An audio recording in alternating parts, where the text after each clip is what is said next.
Hello students, आप सबको अपने चैनल में स्वागत करती हूँ। आज का ये वीडियो क्लास 9th का साइंस जो कि त्रैमासिक परीक्षा हो रही है दिसंबर, ठीक है ना, वो आज ही हुई है, यानी कि 19 दिसंबर, ठीक है ना, 2025। आज क्या है? फ्राइडे, ठीक है ना।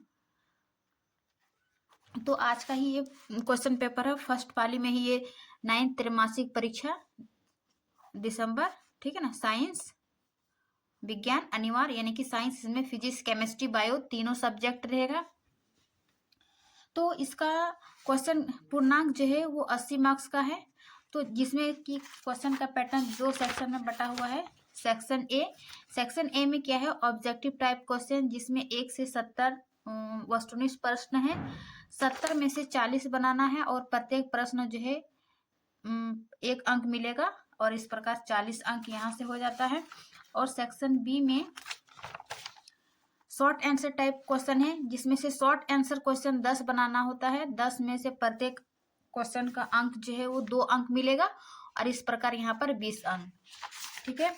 उसी सेक्शन बी में ही एक फिर है लॉन्ग आंसर टाइप, ठीक है। लॉन्ग आंसर टाइप में 4 क्वेश्चन बनाना होता है, 4 क्वेश्चन, और प्रत्येक क्वेश्चन में जो है 5 अंक मिलेगा। इस प्रकार यहाँ पर 20 लॉन्ग आंसर टाइप में, और शॉर्ट आंसर टाइप में 20, ठीक है ना। 40 हो गया, और 40 जो है ऑब्जेक्टिव से मिलेगा। तो आज का इस वीडियो में हम 1 से 70 तक ऑब्जेक्टिव टाइप क्वेश्चन हल करेंगे, बिल्कुल विस्तृत से, ठीक है ना, एक्सप्लेनेशन के साथ, ताकि आप जो है एक क्वेश्चन के साथ आप 4 ऑप्शन के बारे में जानकारी होगा। तो चलिए, वीडियो अच्छी लगे तो वीडियो को लाइक एंड सब्सक्राइब जरूर करिए, अपने दोस्तों के साथ शेयर भी कीजिए। शुरू करते हैं बिना देरी के। पहला नंबर, कार्य का एसआई मात्रक क्या है? ठीक है ना, जब 9th क्लास फिजिक्स कार्य तथा ऊर्जा एवं शक्ति, ठीक है ना, उसी के एसआई मात्रक पढ़े थे। कार्य का एसआई मात्रक क्या हो जाएगा? तो इसका एसआई मात्रक हो जाएगा जूल। एक जूल के बारे और एक बता दूं, कार्य और ऊर्जा का एसआई मात्रक जो है जूल ही होता है, ठीक है ना। कार्य और ऊर्जा का एक ही होता है जूल। वाट है शक्ति का, ठीक है ना। और दाब का एसआई मात्रक पास्कल। बल है न्यूटन का, ठीक है ना। बल का एसआई मात्रक क्या होगा? न्यूटन। वाट का शक्ति का एसआई मात्रक वाट, और ये हो जाएगा दाब का एसआई मात्रक पास्कल, ठीक है। उसके बाद दूसरा प्रश्न है, निम्नलिखित में कौन सदिश राशि है?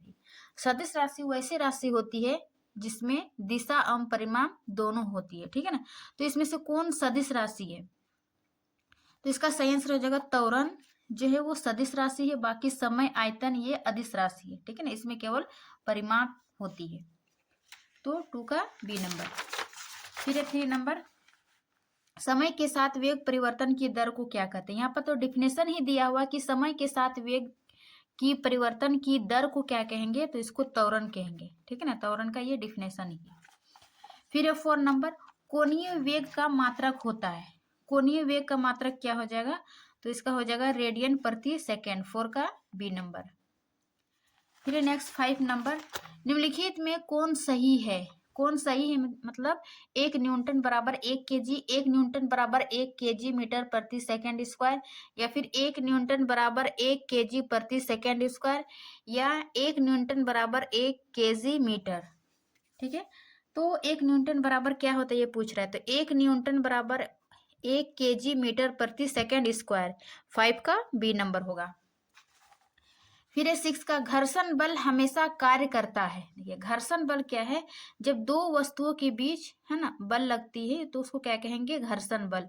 और घर्षण बल जो है वो हमेशा विपरीत दिशा में लगेगा। जैसे कि हम किसी को, माना कि ये बॉक्स है, ठीक है ना, तो इस पर हम बल लगा रहे हैं 2 न्यूटन से। तो 2 न्यूटन जो है ये बॉक्स, तब तक हम ये बॉक्स आगे नहीं बढ़ेगा जब तक कि मेरा बल और घर्षण बल, है ना, मेरा बल घर्षण बल से कम होगा या फिर अधिक होगा। तो ये विपरीत बल लगाता है हमेशा, है ना। यदि हम बॉक्स पर इधर बल लगा रहे हैं तो बॉक्स भी जो है उतने ही बल लगाएगा विपरीत। तो घर्षण बल हमेशा कैसे कार्य करेगा? गति के विपरीत दिशा में, ठीक है ना। 6 का सी नंबर। फिर ये नेक्स्ट 7 का, न्यूटन का एसआई मात्रक क्या है? अभी हम क्या बताए कि बल जो है बल का SI मात्रक न्यूटन है, तो यहाँ पे SI मात्रक ही न्यूटन पूछा है, तो किसका हो जाएगा? बल का। ठीक है, फिर नेक्स्ट क्वेश्चन 8 का, किसी m द्रव्यमान की वस्तु जिसका वेग v है का संवेग होगा। यानी कि m द्रव्यमान की कोई वस्तु है जिसका वेग v है, तो संवेग क्या होगा? तो संवेग बराबर, यानी कि संवेग को p से डिनोट करते हैं, p बराबर, है ना, p बराबर mv, यानी कि द्रव्यमान इंटू m क्या है? द्रव्यमान इंटू v क्या है? वेग, है ना, ये संवेग का फॉर्मूला है। तो mv किधर है?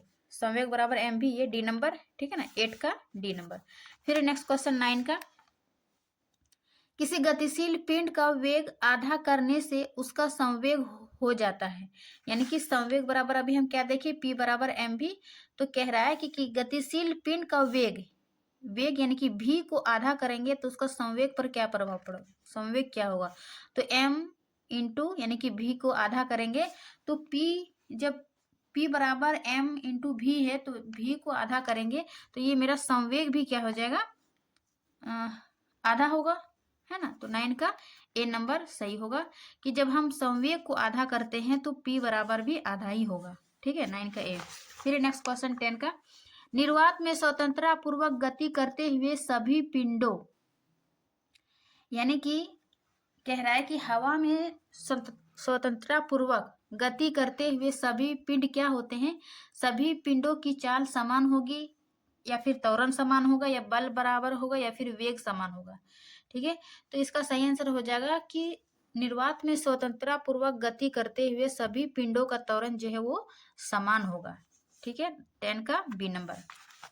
फिर नेक्स्ट 11, किसी वस्तु के द्रव्यमान मापने के लिए प्रयुक्त युक्ति है। मीन्स किसी भी वस्तु का जब हम द्रव्यमान मापते हैं, उसका मापते हैं तो किससे मापते हैं? सामान्यतः तो ये दंत तुला होगा। ठीक है ना, बार बैलेंस। 11 का बी नंबर। फिर 12 का, द्रव्यमान का SI मात्रक क्या होगा? तो द्रव्यमान का SI मात्रक क्या होता है? किलोग्राम। ठीक है, 12 का ए नंबर।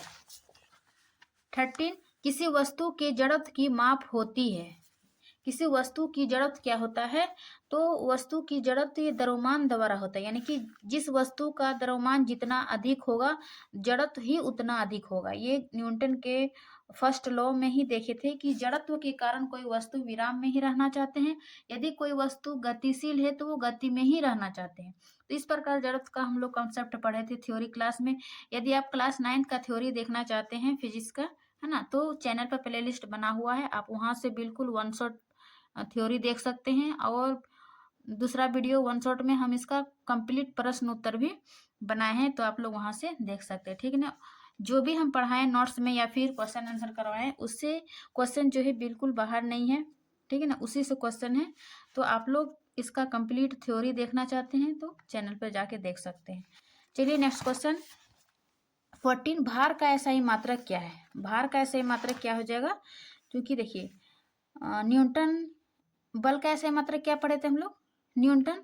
तो भार भी एक प्रकार का क्या है? बल है। ठीक है ना, तो यहाँ पर डायरेक्ट नहीं पूछा है, तो क्या हो जाएगा? भार का SI मात्रक भी न्यूटन, और द्रव्यमान का जो देखिए वो किलोग्राम। ठीक है ना, इसका तो 14 का हो जाएगा सी नंबर।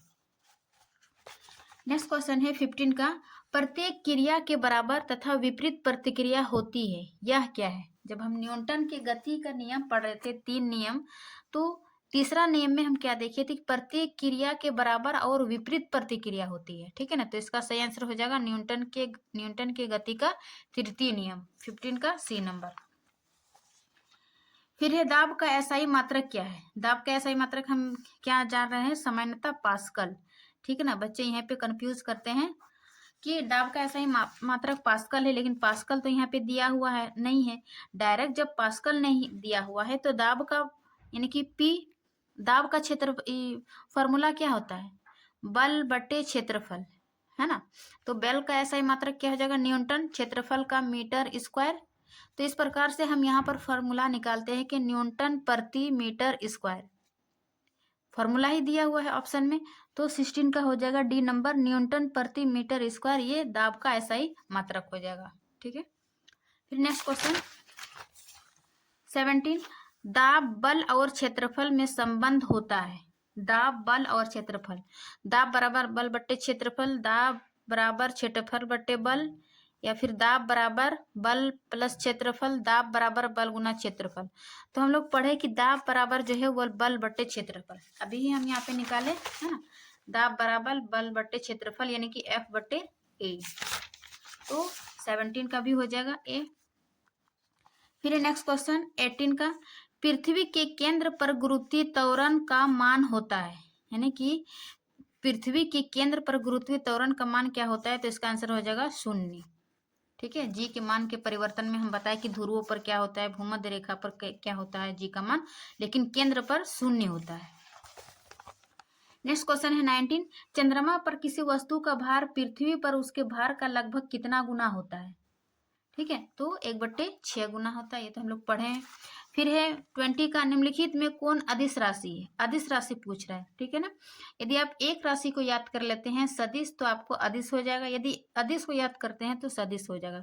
तो देखिए पिछले क्वेश्चन में हम लोग पढ़े थे कि त्वरण, विस्थापन और वेग ये सभी क्या है, सदिश, लेकिन चाल जो है वो एक अदिश राशि है। ठीक है, तो 20 का ए हो जाएगा। फिर नेक्स्ट क्वेश्चन 21 कि दो वस्तुओं के बीच लगने वाला गुरुत्वाकर्षण बल कितना होगा।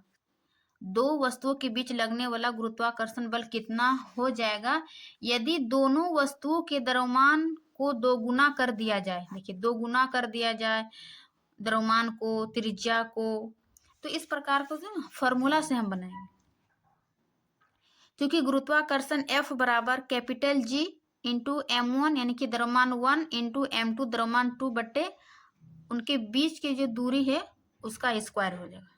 ठीक है, तो यहाँ पर पूछ रहा है कि द्रव्यमान को 2 गुना कर दिया जाए, M1 और M2 है, तो M1 को भी 2 गुना किए और M2 को भी 2 गुना करेंगे तो क्या हो जाएगा, 2 दूनी 4 और capital G M1 into M2 बट्टे आर स्क्वायर ये बराबर कितना होता है F। तो इस प्रकार मेरा 4F आया। तो 4F यानी कि जब हम द्रव्यमान को 2 गुना करते हैं तो बल मेरा क्या निकलता है, 4 गुना।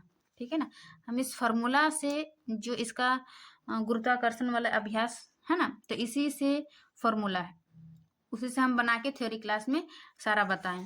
नेक्स्ट क्वेश्चन है 22 का, गुरुत्वाकर्षण नियतांक का मान है, ये गुरुत्वाकर्षण नियतांक है ना, ये कितना होगा, तो 6.67 इंटू 10⁻⁻11 न्यूटन मीटर स्क्वायर प्रति केजी स्क्वायर, ये 22 का सी नंबर।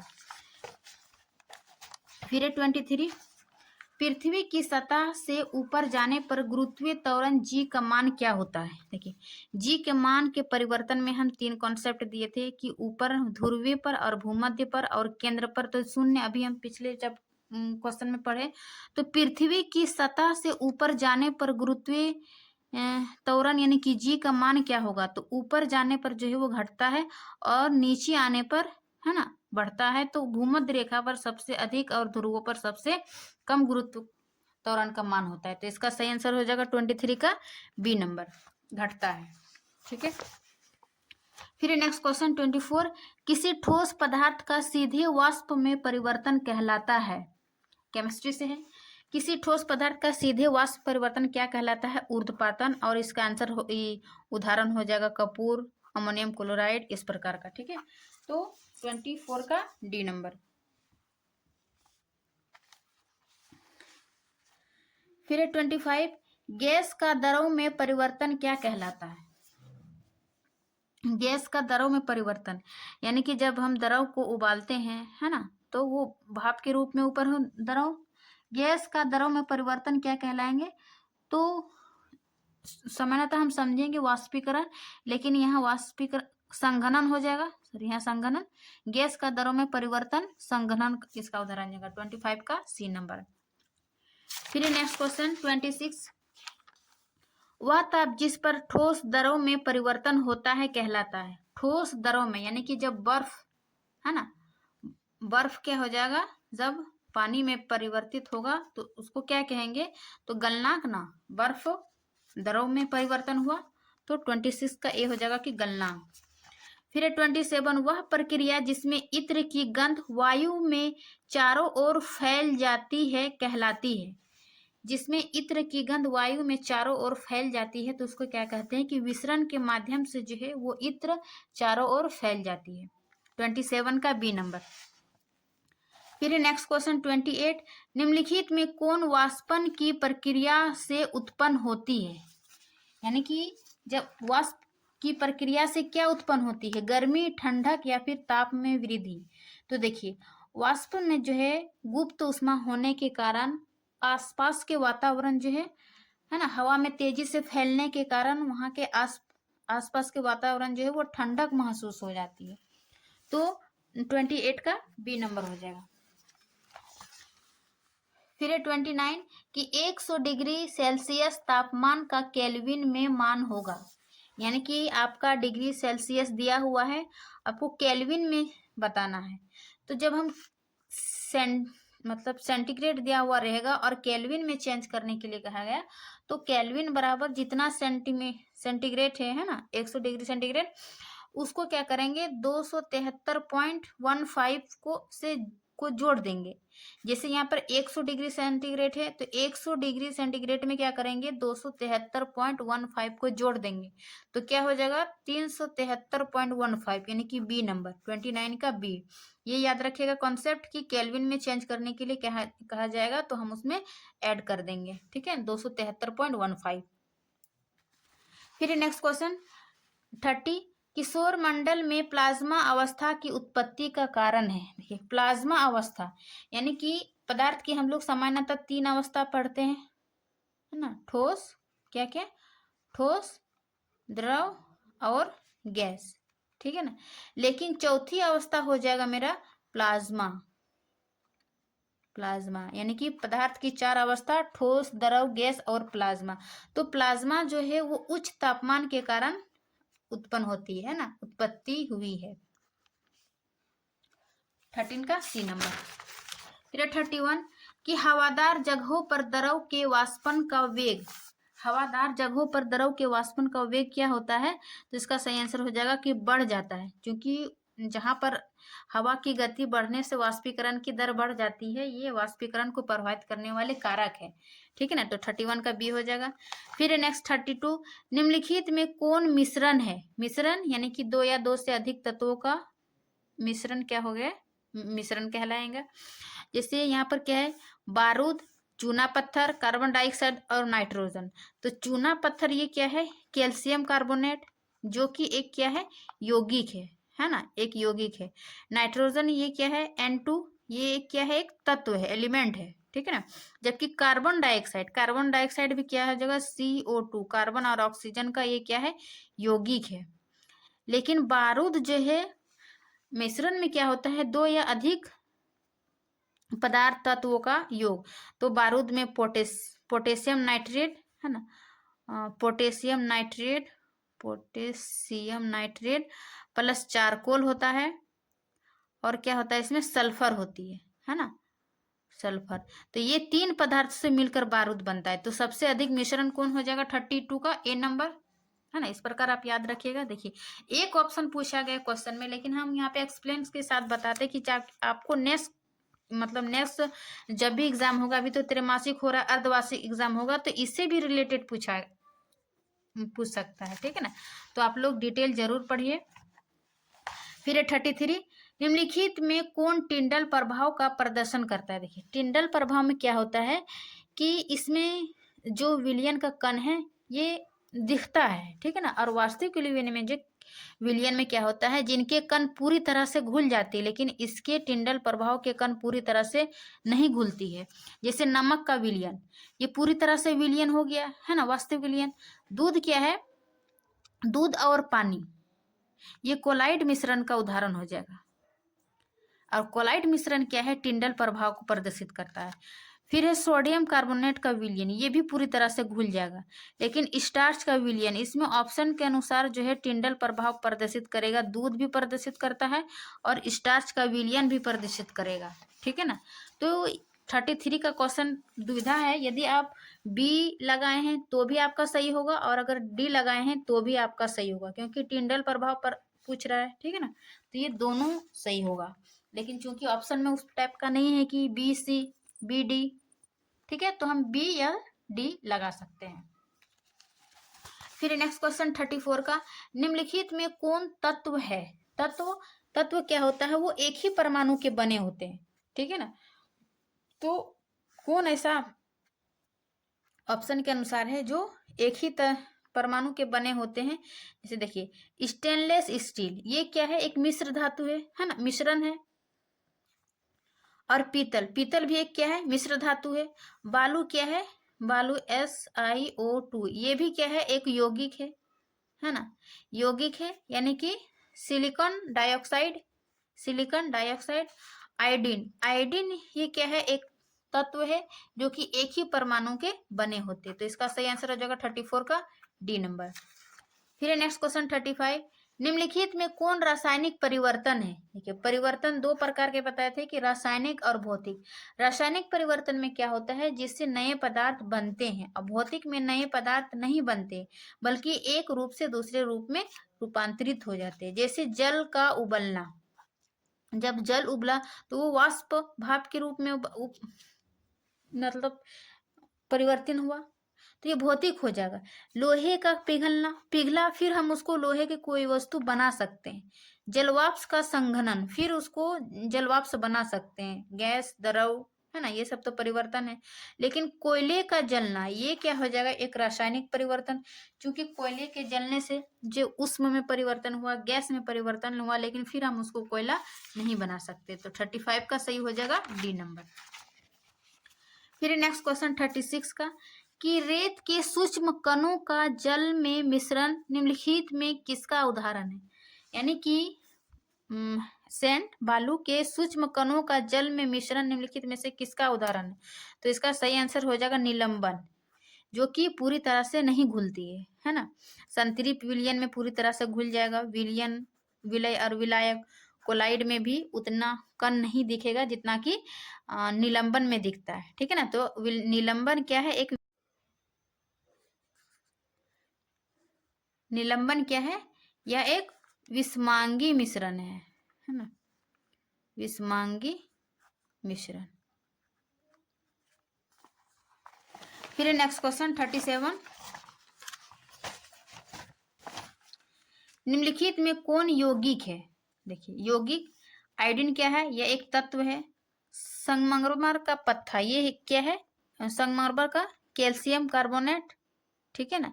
स्टील क्या है? एक मिश्र धातु। पीतल भी एक मिश्र धातु है। यौगिक पूछ रहा है, तो ये 37 का डी हो जाएगा, संगमरमर, ठीक है। फिर नेक्स्ट क्वेश्चन 38, किसी पदार्थ द्वारा अधिकृत स्थान कहलाता है? किसी पदार्थ द्वारा अधिकृत स्थान क्या कहलाता है? तो इसका सही आंसर हो जाएगा कि आयतन। जितना, जिस पदार्थ को जितना आयतन है ना वो स्थान घेरता है, उसी का ये आयतन कहलाता है। तो 38 का डी। फिर नेक्स्ट क्वेश्चन 39, निम्नलिखित में कौन ऊर्ध्वपातित हो सकता है? ऊर्ध्वपातित मीन्स जैसे जो उदाहरण दिए थे कि ठोस से सीधे द्रव अवस्था में परिवर्तन बिना गैस में परिवर्तित हो जाती है, सीधे ठोस से गैस में। जैसे कि उसको क्या कहते हैं? ऊर्ध्वपातित। और इसका उदाहरण हम लोग क्या देखे थे? कपूर। और एक उदाहरण होगा इसका अमोनियम क्लोराइड, है ना, कपूर और अमोनियम क्लोराइड। तो 39 का बी नंबर। फिर 40 का, किसी पदार्थ के इकाई आयतन का द्रव्यमान कहलाता है? यानी कि किसी पदार्थ के इकाई आयतन का द्रव्यमान कहलाता है घनत्व। घनत्व क्या होता है? घनत्व बराबर मास बटे वॉल्यूम, यानी कि द्रव्यमान बटे आयतन। तो 40 का ए ही सही होगा। फिर नेक्स्ट क्वेश्चन 41, शुष्क बर्फ है यानी कि सूखा, ड्राई आइस, किसको कहते हैं? तो इसका सही आंसर हो जाएगा कार्बन डाइऑक्साइड को, है ना, ठोस कार्बन डाइऑक्साइड को। फिर नेक्स्ट क्वेश्चन 42, निम्नलिखित में पायस क्या है? पायस यानी कि इमल्सन, ये क्या होता है? एक प्रकार का कोलाइड है ना। कोलाइड जैसे कि तेल और पानी के मिश्रण, है ना, तेल और पानी का मिश्रण। ये क्या होते हैं कि दो अमिश्रणीय द्रव, यानी कि जो दोनों नहीं मिलता है ना। 42 का डी, दो अमिश्रणशील द्रवों का मिश्रण। दो द्रव ही होता है लेकिन वो आपस में घुलते नहीं, अमिश्रण होते हैं, है ना। अमिश्रणशील द्रव का मिश्रण होता है कौन? पायस। जैसे तेल और पानी का एग्जांपल दिए, तो 42 का डी हो जाएगा। फिर 43 का साधारण नमक के जलीय विलयन में से नमक प्राप्त करने की विधि है। साधारण नमक क्या हो जाएगा, सोडियम क्लोराइड, है ना। तो उसके जलीय विलयन में नमक प्राप्त करने की कौन सी विधि अपनाते, तो ये वाष्पन से, जैसे समुद्र का, है ना, नदी से, ये क्या होते हैं, समुद्र, अक्सर समुद्र से जल धीरे धीरे वाष्पित होकर वो नमक के रूप में इकट्ठा हो जाते हैं, है ना। तो वाष्पन विधि से हम क्या करते हैं, नमक प्राप्त करते हैं। 43 का सी नंबर। फिर नेक्स्ट क्वेश्चन 44, नमक और नौसादर के मिश्रण से नौसादर को अलग करते हैं। नौसादर किसको बोलते हैं, अमोनियम क्लोराइड को, ठीक है। तो नमक और नौसादर के मिश्रण से नौसादर को अलग करते हैं किस विधि से, ऊर्ध्वपातन विधि से। क्योंकि ये ऊर्ध्वपातन का ही उदाहरण था अमोनियम क्लोराइड और कपूर, तो इस विधि से इसको अलग करेंगे, ठीक है ना। 44 का बी नंबर। फिर है 45, निम्नलिखित में कौन दो तत्वों का मिश्रण है, ठीक है। दो तत्वों का कौन सा मिश्रण है, क्या नमक मिट्टी, हाइड्रोजन ऑक्सीजन, एल्कोहल जल, या फिर चीनी मिट्टी। इसका सही आंसर हो जाएगा हाइड्रोजन ऑक्सीजन, है ना। दो तत्वों का मिश्रण है, हाइड्रोजन एक तत्व है और ऑक्सीजन भी एक क्या है, एक तत्व है। तो 45 का बी। 46, निम्नलिखित में कौन चीनी का रासायनिक सूत्र है, चीनी का, ठीक है ना, शुगर का। देखिए सोडियम क्लोराइड, ये किसका रासायनिक सूत्र है, साधारण नमक का, है ना। साधारण नमक कैल्शियम कार्बोनेट, ये संगमरमर का, ये चीनी C12H22O11, ये क्या है, चीनी का रासायनिक फार्मूला। देखिए जो हम लोग चीनी डेली यूज करते हैं उसका भी रासायनिक फार्मूला होता है, ठीक है ना। तो 46 का सी नंबर। और ये डी हो जाएगा पोटेशियम एल्यूमिनियम सल्फेट। देखिए हम यहाँ पे लिख दिए हैं पोटेशियम एल्यूमिनियम सल्फेट, है ना। 46 का सी। 47, कॉपर सल्फेट का रंग कैसा होता है। जब इसके हम लोग रासायनिक समीकरण पढ़े थे तो कॉपर सल्फेट का रंग जो है वो नीला होता है, जो कि एक क्रिस्टलीय ठोस है। 48, सोडा वाटर किस तरह के मिश्रण का उदाहरण है, ठीक है ना। सोडा वाटर किस तरह के मिश्रण का उदाहरण, तो इसका हो जाएगा द्रव और गैस का मिश्रण है। फिर नेक्स्ट क्वेश्चन 49 का, जंतु कोशिका। नेक्स्ट क्वेश्चन क्या है 49 का, कि जंतु कोशिका के सबसे बाहरी स्तर को क्या कहते हैं, तो इसके सबसे बाहरी स्तर को जंतु कोशिका की प्लाज्मा झिल्ली, है ना। वही प्लांट कोशिका का पूछता है ना, तो इसका हो जाएगा कोशिका भित्ति, चूंकि एनिमल में नहीं पाई जाती कोशिका भित्ति। जंतु कोशिका के सबसे बाहरी स्तर को कहेंगे प्लाज्मा झिल्ली। 49 का बी नंबर। फिर नेक्स्ट क्वेश्चन 50 का, जीन बने होते हैं, यानी कि जीन किससे बने होते हैं, तो इसका सही आंसर हो जाएगा डीएनए खंड से, है ना, डीएनए फ्रेगमेंट से। कोशिका भित्ति है, कोशिका भित्ति क्या है, यह एक क्या हो जाएगा, पारगम्य, है ना, पारगम्य है। लेकिन कोशिका झिल्ली, देखिए जो जंतु में पाई जाती है वो चयनात्मक पारगम्य, क्योंकि इसमें जो जरूरत है उसी को अंदर आने देती है और जो जरूरत नहीं है उसको बाहर, है ना, अंदर आने नहीं देते हैं, चयनात्मक पारगम्य। लेकिन पारगम्य क्या है, कोशिका भित्ति जितने भी पानी और घुले हुए विलय है सभी पदार्थ को स्वतंत्र रूप से आने देते हैं, गुजरने देते हैं, ठीक है ना। तो कोशिका भित्ति पारगम्य और कोशिका झिल्ली चयनात्मक पारगम्य, यानी कि सेलेक्टिव परमिएबल, ठीक है ना। 59 का बी, सॉरी 51 का। 52 का क्या है, कि प्याज की झिल्ली में दिखने वाली कोशिकाएं किस प्रकार की होती है, तो प्याज की झिल्ली में दिखने वाली कोशिकाएं किस प्रकार की होती है, और ये प्याज की झिल्ली जो है वो एपिडर्मिस पर पाई जाती है। तो इसका जो है आकार पूछ रहा है तो हो जाएगा आयताकार या फिर ईंट जैसा, है ना। तो इस प्रकार की इसकी संरचना होती है। फिर नेक्स्ट क्वेश्चन 53, तिल चट्टे के शरीर का बाह्य कंकाल बना होता है, कि तिल चट्टे के शरीर का बाह्य कंकाल किससे बना होता है, तो इसका सही आंसर हो जाएगा क्यूटिकल से, है ना, जो कि काइटिन नामक पदार्थ से बना होता है ये क्यूटिकल। 53 का सी नंबर। फिर 54 का, स्टार्च एक प्रकार का क्या है, स्टार्च एक प्रकार का क्या है, कार्बोहाइड्रेट, और ये क्या करते हैं, प्लांट में ऊर्जा भंडारण का ये मुख्य स्रोत है स्टार्च, ठीक है ना, जो कि एक प्रकार के कार्बोहाइड्रेट है। फिर नेक्स्ट क्वेश्चन 55 का, स्पाइरोगायरा है, स्पाइरोगायरा क्या है, तो यह एक ग्रीन एल्गी है ना, हरित शैवाल, ये इसका हरित शैवाल का उदाहरण है। फिर नेक्स्ट क्वेश्चन 56, निम्नलिखित में किसमें जड़ और तना नहीं होता है? ठीक है ना, जब हम प्लांट को वर्गीकृत करते हैं तो ब्रायोफाइटा में जो है ब्रायोफाइटा वर्ग के पौधा, इसमें आया मॉस। तो इसमें जो है वो जड़ तना पत्ती में विभक्त नहीं होते हैं, जड़ जैसे संरचना पाए जाते हैं जिसको राइजाइड बोलते हैं, RHIZOID, राइजाइड, है ना, जड़ जैसे संरचना ब्रायोफाइट में। तो ये मॉस किसका उदाहरण है? ब्रायोफाइट का, जिसमें कि जड़ तना पत्ती में विभक्त नहीं होते हैं। फिर नेक्स्ट क्वेश्चन 55 का, विभज योतकी ऊतक बना होता है, किससे बना होता है? तो इसका सही आंसर हो जाएगा कि जीवित कोशिकाओं से, है ना, और ये प्लांट ऊतक है। आगे हम इसके बारे में फिर और जानेंगे। 55 का 57 का बी। 58 का, विभज योतकी ऊतक हो सकते हैं, क्या हो सकते हैं? तो इसका सही आंसर हो जाएगा शीर्षक, पार्श्व, अंतर्वेशी, यानी कि एपिकल, लेटरल, इंटर, इनमें से सभी।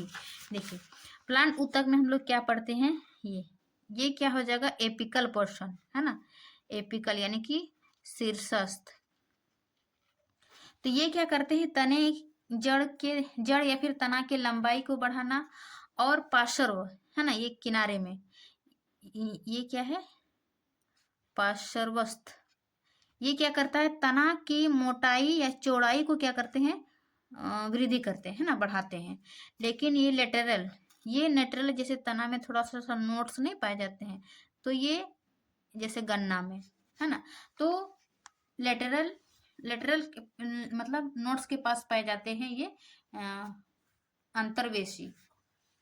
तो इसका सभी हो जाएगा, ये सभी विभज्योतक का प्रकार है ना, पाए जाते हैं। तो 58 का डी। फिर नेक्स्ट क्वेश्चन 59, एरेनकाइमा पाया जाता है, एरेनकाइमा किसमें पाया जाता है? तो इसका सही आंसर हो जाएगा, है ना, मृत कोशिकाओं में, तने के शीर्ष में, विभजित जलीय ऊतक में।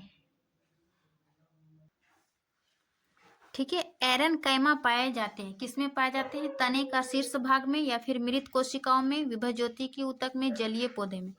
तो एरेनकाइमा जो है वो जलीय पौधे में पाए जाते हैं, जैसे कि कमल हो गया, हाइड्रा हो गया, है ना, ये पानी में तैरने और जड़ों, है ना, जड़ों तक हवा पहुंचाने के लिए पाए जाते हैं। तो 59 का डी। फिर है 60 का, कॉन्ड्रिन प्रोटीन पाई जाती है, ये कॉन्ड्रिन प्रोटीन किसमें पाई जाती है? उपास्थि, अस्थि, उपकला, रुधिर। तो इसका सही आंसर हो जाएगा, कॉन्ड्रिन किसमें पाई जाती है? उपास्थि में। ठीक है ना, ये क्या करते हैं? और ऑजिन प्रोटीन यानी कि कोलेजन, ये बोन में, हड्डी में पाई जाती है। और इपिथेलियम जो है एक प्रकार का ऊतक है। और रुधिर में जो है एल्बुमिन और फाइब्रिनोजन, ये प्रोटीन है 2 प्रकार के, है ना, ब्लड में। उपास्थि में कॉन्ड्रिन प्रोटीन, अस्थि में कोलेजन, उपकला एक ऊतक है, रुधिर में एल्ब्यूमिन और फाइब्रिनोजेन। फिर नेक्स्ट क्वेश्चन 61, द्विबीजपत्री पौधे का सामान्य उदाहरण है, यानी कि डाइकोटिलिडन्स का क्या, जिसमें 2 बीजपत्री होती है। तो ईख और गेहूं, ये क्या है? मोनोकोटिलिडन, है ना, एक बीजपत्री। लेकिन आम जो है वो द्विबीजपत्री हो जाएगा। 61 का बी। फिर नेक्स्ट क्वेश्चन 62, साइकस और पाइनस मुख्य उदाहरण है, यानी कि साइकस और पाइनस किसका उदाहरण है, किस वर्ग का? तो इसका सही आंसर हो जाएगा जिम्नोस्पर्म का। साइकस और पाइनस में क्या है? बीज तो पाए जाते हैं, लेकिन उसमें बीज कोट नहीं पाए जाते, है ना। तो इसका सही आंसर होगा जिम्नोस्पर्म में साइकस और पाइनस होते हैं। 62 का डी। फिर 63, निम्नलिखित में कौन जीवाणुओं में नहीं पाए जाता है, यानी कि बैक्टीरिया में क्या नहीं पाए जाते? क्योंकि बैक्टीरिया जो है प्रोकैरियोटिक है ना। तो इसका सही आंसर हो जाएगा कि इनमें से कोई ना केंद्रक पाई जाती है, ना केंद्रिका, और ना केंद्रक झिल्ली। ठीक है ना, 63 का डी। फिर नेक्स्ट क्वेश्चन 64, समुद्री घोड़ा किस वर्ग का सदस्य है? क्योंकि समुद्री घोड़ा जो है वो एक प्रकार की मछली है, ठीक है ना, तो ये मछली वर्ग में ही आएगा, फिशीज में। 64 का डी। अब 65 का है, सल्कों से ढकी त्वचा तथा पंख या फिन्स की उपस्थिति निम्नांकित में किसके गुण है, में किसके गुण है। ठीक है, तो इसका सही आंसर हो जाएगा मत्स्य या फिशिज के। ये इसका उदाहरण है कि सल्कों से ढकी त्वचा होती है, पंख या फिन्स की उपस्थिति मत्स्य या फिशिज वर्ग के जंतु। फिर नेक्स्ट क्वेश्चन 66 का, निम्नलिखित में किसमें मेरुदंड या रज्जु नहीं पाया जाता है। ठीक है ना, किसमें नहीं पाया जाता है, तो ऑप्शन के अनुसार जो है 66 का सी, हर्डमानिया में नहीं पाए जाते, क्योंकि ये जो है एक समुद्री और कशुरुकी जीव है ना, और यूक और डेटा संघ में आते हैं ये हर्डमानिया, तो इस प्रकार 66 का सी हो जाएगा। फिर 67, समान उत्पत्ति तथा समान कार्यों को संपादित करने वाले कोशिकाओं के समूह को क्या कहते हैं। देखिए, कोशिकाओं को समूह को सिर्फ हम समझेंगे तो कोशिकाओं के समूह को क्या कहेंगे, ऊतक, और वो उत्पत्ति और समान कार्यों में संपादित करती है ना, एक ही संरचना और उत्पत्ति, तो 67 का डी हो जाएगा। फिर नेक्स्ट क्वेश्चन, बाकी जो ये पेरेन्काइमा है, कोलेरेन्काइमा और कोलेनकाइमा, ये सभी क्या है, प्लांट ऊतक है ना, ये सभी क्या है, प्लांट टिश्यू।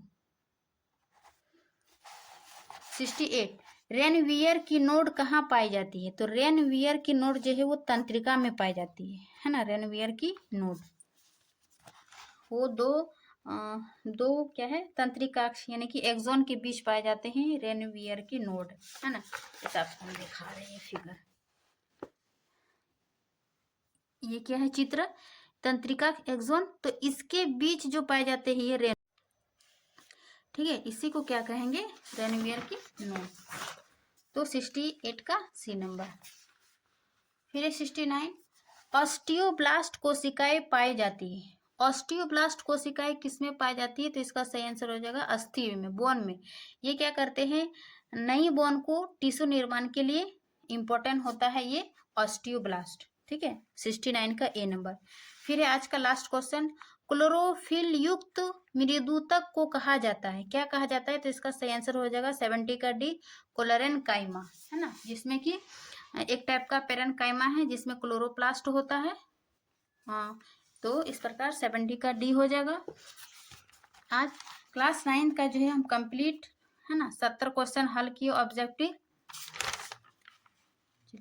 आशा करती हूँ कि ये वीडियो जो है अच्छी लगी होगी, अच्छी लगी तो अपने दोस्तों के साथ शेयर जरूर कीजिए, लाइक कीजिए, ठीक है ना। मिलते हैं इसके नेक्स्ट क्लास में, तब तक के लिए थैंक यू।